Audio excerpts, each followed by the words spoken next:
Jésus est en vie. Le livre de la Genèse chapitre 22. Après ces choses, Dieu mit Abraham à l'épreuve, et lui dit, Abraham. Et il répondit, Me voici. Dieu dit, Prends ton fils ton unique, celui que tu aimes, Isaac, va-t'en au pays de Morija, et là offre-le en holocauste sur l'une des montagnes que je te dirai. Abraham se leva de bon matin, sella son âne, et prit avec lui 2 serviteurs et son fils Isaac. Il fendit du bois pour l'holocauste, et partit pour aller au lieu que Dieu lui avait dit. Le 3e jour, Abraham, levant les yeux, vit le lieu de loin. Et Abraham dit à ses serviteurs, Restez ici avec l'âne, moi et le jeune homme, nous irons jusque-là pour adorer, et nous reviendrons auprès de vous. Abraham prit le bois pour l'holocauste, le chargea sur son fils Isaac, et porta dans sa main le feu et le couteau. Et ils marchèrent tous deux ensemble. Alors Isaac parlant à Abraham, son père, dit, Mon père.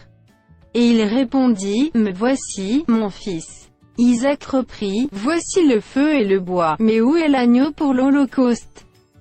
Abraham répondit, Mon fils, Dieu se pourvoira lui-même de l'agneau pour l'holocauste.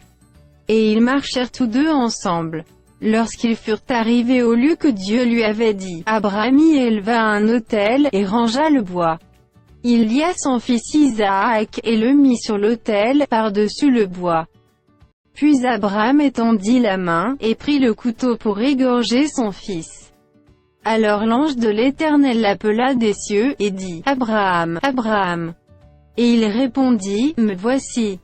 L'ange dit, N'avance pas ta main sur l'enfant, et ne lui fais rien, car je sais maintenant que tu crains Dieu, et que tu ne m'as pas refusé ton fils ton unique.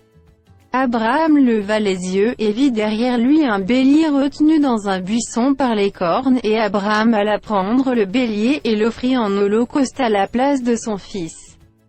Abraham donna à ce lieu le nom de Jéhovah-Jireh. C'est pourquoi l'on dit aujourd'hui, à la montagne de l'Éternel il sera pourvu. L'ange de l'Éternel appela une seconde fois Abraham des cieux.